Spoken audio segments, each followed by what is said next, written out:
Hey folks, it's Nate. Thanks for joining me at the art table again today. And I'm back taking another look at One Piece, Season 1.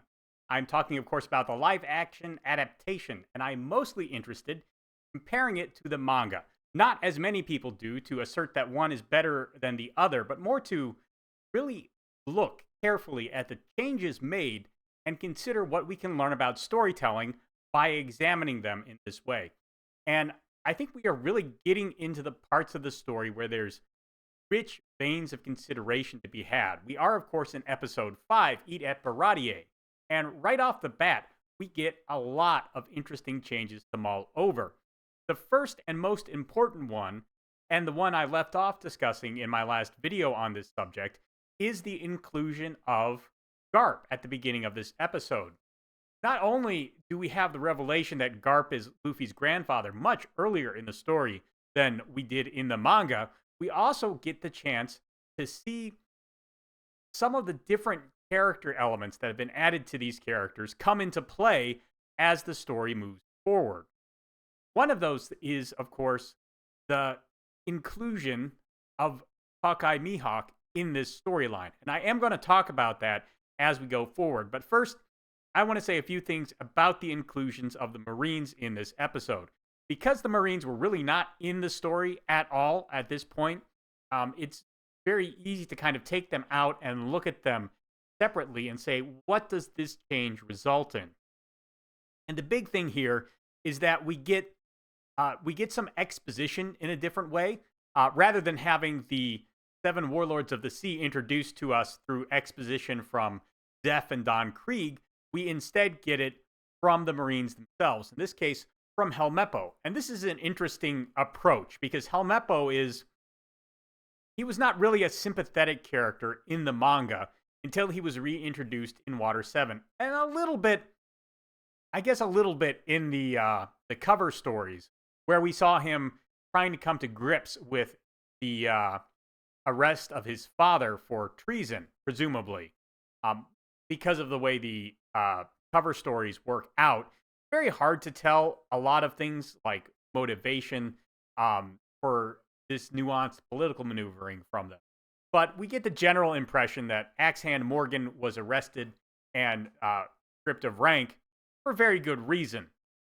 And Helmeppo, wrestles with that, but he wrestles with it in a very visual way. We just see him doing it.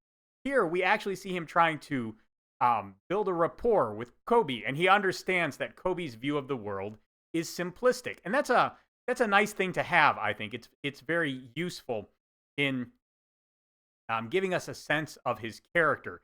Yes, he's arrogant, and he's built up a level of brashness as an armor against his father's abuse. He's not a bad kid at heart, and he does respond well to Kobe's optimism. And it doesn't hurt that he sees Kobe doing better in life than he is doing. And, that kind of suggests to him that, maybe if you stick with this kid, you can learn to overcome some of your own weaknesses. And I think that byplay exists a lot in their relationship to each other from episode 3 onward. But we also get the exposition on the seven warlords of the sea here, which is a little more organic than seeing it just kind of brought up by people in the middle of a battle like it was in the manga. The whole Don Krieg scenario and the inclusion of Mihawk in it served to show how vast the One Piece world was. You could just have these characters show up and completely upend your plans for the day. That kind of chance encounter could make or break your fate in the world of Oda's One Piece. But in Netflix's One Piece, things happen a little more deliberately. While we do see that Hawkeye Mihawk fights with Don Krieg's pirate armada, in the live action, he wipes it out entirely. There's only one survivor. More on that in a bit.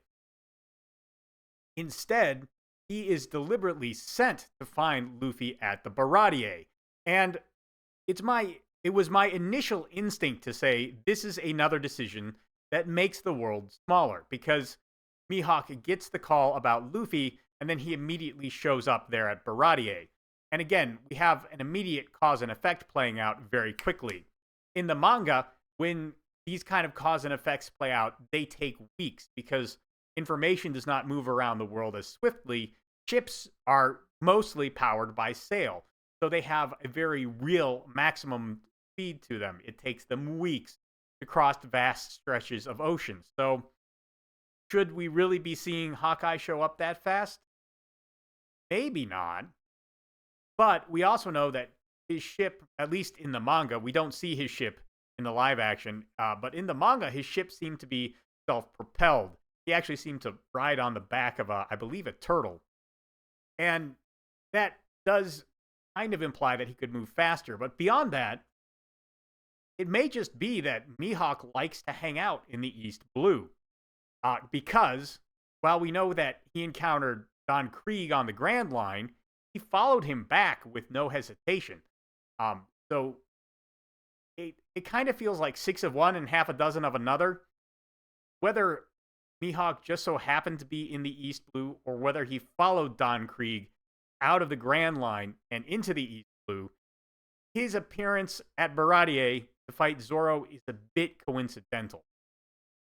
So, to a certain degree, having him be directed there rather than simply following Don Krieg there, I don't think really decreases the size of the world per se. So I don't have a whole lot of problems with the way the Marines interact with the main storyline in this episode. It doesn't really change a whole lot. It just gives us some handy exposition, and it does give us some very solid character development. I wasn't a big fan of having the Marines in the story so much in the first 4 episodes, but as I began to see this dynamic evolving between Kobe and Helmeppo, I have to admit, seeing this play out and having it kind of be a B plot running beside the A plot adventures of the Straw Hat Pirates was kind of satisfying. And well, I'm going to talk a little bit more about the things I liked about that and some of the things I didn't. On the whole, this is really where my opinion of the storyline began to turn. And I think the way this storyline is handled, working not just on the level of developing Colby and Helmeppo, but also giving us more organic exposition and kind of showing the give and take between Garp and the Straw Hats, I think all in all, for something that the writers made up out of whole cloth and had to shove into a very dense season, it's doing pretty well. So let's talk about some things that did get cut out, namely Johnny and Yosaku. These were 2 characters who were bounty hunters, and they actually knew Zoro. And this was an interesting element to have in the manga. It actually did 3 separate things. First of all, it reinforced Zoro's character at a time it was about to be very important. They show up right before they get to Baradier. So we get a reinforcement of who Zoro was, because Johnny and Yosaku are they're kind of losers. Zoro isn't a loser, but he was kind of directionless like they were before he met Luffy. Now he's getting ready, although he doesn't realize it, he's getting ready to challenge Hawkeye Mihawk for the title of the world's greatest swordsman. So it's interesting to have this contrast between who he was and who he's going to be. Also, Johnny and Yosaku's circumstances foreshadow the need for a cook on the Merry-Go. They are suffering from scurvy and malnutrition because they don't know a whole lot about sailing. They're just bounty hunters. They're not professional sailors. So this foreshadows the need for a cook, someone to keep the crew well fed and healthy and avoid malnutrition on long sea voyages. This foreshadows bringing in Sanji to the crew. Finally, they serve as kind of a foil. They are not a foil. What's the term? A jobber. They are jobbers that establish danger level of various opponents for the next couple of story arcs. They will do so against Don Krieg's men and again against Hourlong's Fishman pirates. Honestly, I don't think anything is lost by taking them out. I don't know as we really needed, because we just got Zoro's backstory in episode 4 of the live action. I don't really think we need this reminder of what Zoro was in the live action. So that element completely gone. Foreshadowing a cook, I think that's not really something you needed to foreshadow. Everyone knows you need good food. This is something everyone thinks about every day, probably 2 or 3 times a day, let's be honest. And, you know, whenever you're traveling, food is a greater concern. So I think having Luffy just decide he needs a cook on the spur of the moment, especially given how much Luffy already thinks about food, is totally organic. Foreshadowing it with Johnny and Yosaku, not really necessary, I think. And there are people who will job just fine for the fishmen pirates going forward. Which brings me to the other thing that was cut out, and that is Don Krieg himself. I don't have any problem with this at all. I think the two weakest East Blue pirates are Don Krieg and Captain Kuro. It's a lot harder to take out Captain Kuro because he's integral to how the Straw Hat Pirates get their pirate ship. Taking out Don Krieg, on the other hand, I mean, thematically, he doesn't play against the Straw Hats in any way, shape, or form. He's not a strong contrast to Luffy. None of the pirates that are with him are a strong contrast to the pirates in the Straw Hat crew. All in all, he's just sort of there. He's the villain for the Baratier arc. And while I don't think replacing him with, not even replacing him, I don't think taking him out and throwing Arlong in does a whole lot to strengthen the Baratier arc. It does do some other things, but I'll talk about those in episode 6, because that's where we actually see Arlong. So, all in all, removing Don Krieg, not a big deal. Gin is still in the story. He still shows up to prove that Sanji is a good guy because Sanji feeds him. And all in all, I think that's the one thing that Don Krieg brought to the table that you couldn't take out. And they left it there. So good on you there, Netflix writers. You saw what was important, you kept it, and you worked everything else in around it. So most of what happens in the episode, as far as them going in, racking up a huge bill, and then, technically, Luffy crashed through the ceiling of Baratier, and that's how he racked up his bill in the manga. I forget the exact cause of this. I believe he was trying to catch a bird to cook for dinner, and he just sort of slingshot off of it into the Baratier. Kind of coincidental, and I think having them order a bunch of food, eat it, and then have Luffy offer to pay from his treasure tab is nice for a couple of reasons. First of all, it shows that eternal optimism. Luffy always thinks he's going to be able to talk his way out of things. He does have a very powerful natural charisma. He's a good guy. He acts with people in good faith, and he expects that to pay off for him. And it doesn't always. This is a good indication of that. It gives a very interesting setup for the relationship between Zeph and Sanji, something we've already seen a little bit of at that point. But we do see Sanji kind of amused at being able to unleash Zeph's temper on someone other than himself. I thought that was pretty funny. And it brings up the treasure tab, which is something actually that Luffy was doing with Makino, the bartender in Windmill Village, to pay for his eating at the restaurant there. And while Makino took it in good faith, obviously Zeph is not going to because he doesn't know Luffy. Also, Luffy's not 10 years old anymore. It's a nice bit, and it harkens back to a fact about the character that they weren't able to work into earlier parts of the live action. I really like that.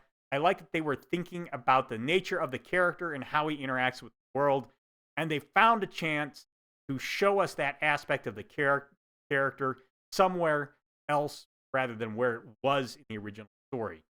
They kept, they played the same tune, but somewhere else. And that shows really good character writing and understanding of what makes characters effective and interesting to audience.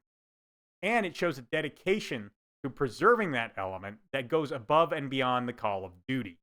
All good stuff. And really from a very small moment that they left in. Much of the interactions between Sanji and Luffy in the kitchen are pretty much as they were in the manga. The location and the venue and the verbiage is a little different, of course, as it's always going to be in adaptation. I don't really see anything remarkable about that. What is interesting is that once Hawkeye shows up on Baradier, which again I think is a little too fast. I think they probably should have spun this out a little bit more and suggested that Luffy was on at the restaurant for at least a couple of days. I would have liked that better. But I mean, we really don't know how long Luffy was doing dishes in the manga either. So it's not a huge stretch one way or another. But once Hawkeye is on the boat, Zoro's decision to lever the challenge and then not fight Mihawk until later is a little odd. I kind of understand why in the manga, when Hawkeye just shows up in the middle of this wild, crazy melee with Don Krieg's pirates, Zoro immediately goes out and challenges him. He doesn't know if he's going to have this chance again. He doesn't know if Mihawk is just going to go off and keep doing whatever he was doing after he fights with Don Krieg's pirates. So he has to grab the opportunity as soon as it arises. But at Baradier, this is a very premeditated battle. Zoro challenges him to a duel. He does it in that very formal way Zoro has whenever he does something that he thinks is going to be very important. And understandably so. Then he goes back and he talks to the crew about it. I don't know how I feel about that particular moment. It gives everyone a little time to mull it over, a little time to stress about it. There's just a touch of teenage angst to this, which was definitely not in the manga. One Piece, the manga, is a shonen story. It's written for very young teen boys. That's the target demo anyway, between 10 and 15. They're not given to a whole lot of angst. Maybe once you start to get to 14 or 15, there's a little bit of angst, but that doesn't really build up until you get a little bit older. And it could just be a change in the target demo, but adding this moment to stop and think everything over kind of changes the character dynamic. Also changing the character, well, no, we'll get to that in a second. Having Zoro stop before doing this, all in all, seems like an uncharacteristic moment of hesitation. Zoro typically sees something he wants to do, and he does it. Now, I understand the direct formal challenge because even in the flashback, we see a little bit of that in the way Zoro behaves. Also, it does kind of fit with most martial arts traditions. You don't just show up and start fighting, especially if you're challenging for a title. You tend to make it a little more formal than that. So I can kind of buy that. But all in all, what I think is actually going on here is an attempt to set up Luffy's arc as he grapples with his role as a captain. And I appreciate that. I just think they made Zoro act a little bit out of character for the way he behaves both in the manga and in the live-action show. I think it would have been better if he had just thrown down with Mihawk. They had immediately moved outside to start fighting. Could have had the crew run and retrieve Luffy from doing the dishes, and then immediately gone into having Zeph Sanji help administer first aid to Zoro. I think that would have been a little more in keeping with the character of Zoro. But again, I don't know as you could have gotten quite the same level of emotional punch for the character of Luffy as a result of that. So I think they're trading a little bit. But all of these things are based on the departure they already made in the manga, from the manga. And there is not quite the same level of regret for Luffy in the manga. So if you're going to add that element, maybe giving a little more wind up to it is more effective.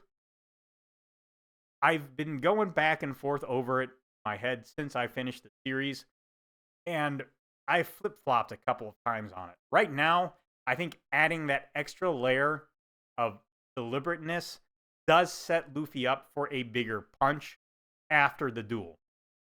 So I respect this decision. I just wish it could have been reached in a slightly more organic way.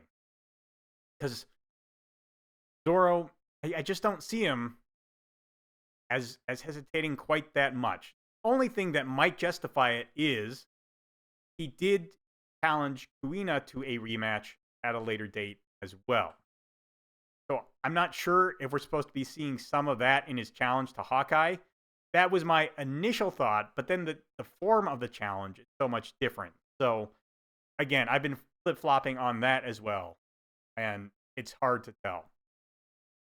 Another thing that happens here is we get a lot more character development for Nami at Baradier than we did before. Nami left the crew in the lurch in the manga. He just packs up and leaves. And that's because Johnny and Yosaku have told her that Arlong is on the rampage again, and she figures she has to go home and check on Coco Village. She leaves, I believe, before Zoro's duel. Yeah, she leaves before the duel with Mihawk. I don't think she even there when Don Krieg shows up. I think she just leaves. And everything that happens after that is kind of a bonus, kind of a question mark for her. It's a blank for her. And that works in the manga because she's had a lot more time to get to know the rest of the crew. Again, the manga is much more decompressed. There's a lot more breathing room. Actually, one or two single chapter side stories that aren't even hinted at in the live action, which is understandable. They just wouldn't have fit anywhere. So she's already gotten to know a lot more about Zoro than Nami does in the live action. I think having them play a drinking game is a clever way to do this. It establishes that they can both really hold their liquor, important character points for both of them. And not that we didn't know that already about Zoro, but the fact that Nami can keep up with him is significant. Now, the drinking game itself is kind of content-free, which is to say, other than learning that Nami grew up in a tangerine grove in a small town, we don't learn anything new about the characters. What is really great in that is the subtext, the subtlety, the deliberate nature that each character gives their questions, their answers, and their analysis of each other's. It's pretty neat, and it's not very long. It's a very well-written scene, and it's, again, made up out of whole cloth for this version of the story. Very impressive work. The other interesting thing is that Nami stays through this fight, and she's actually on hand to kind of comfort Usopp as he's freaking out about Zoro's injuries. All of these things, I think, give the characters in the Straw Hat crew already. I'm not counting Sanji at the moment, but we'll talk more about him in the next episode. But it gives all the Straw Hats that are currently part of the crew a chance to get comfortable with each other, to really get to know each other. They have been, spending some time together, but they haven't had really a whole lot of time to breathe.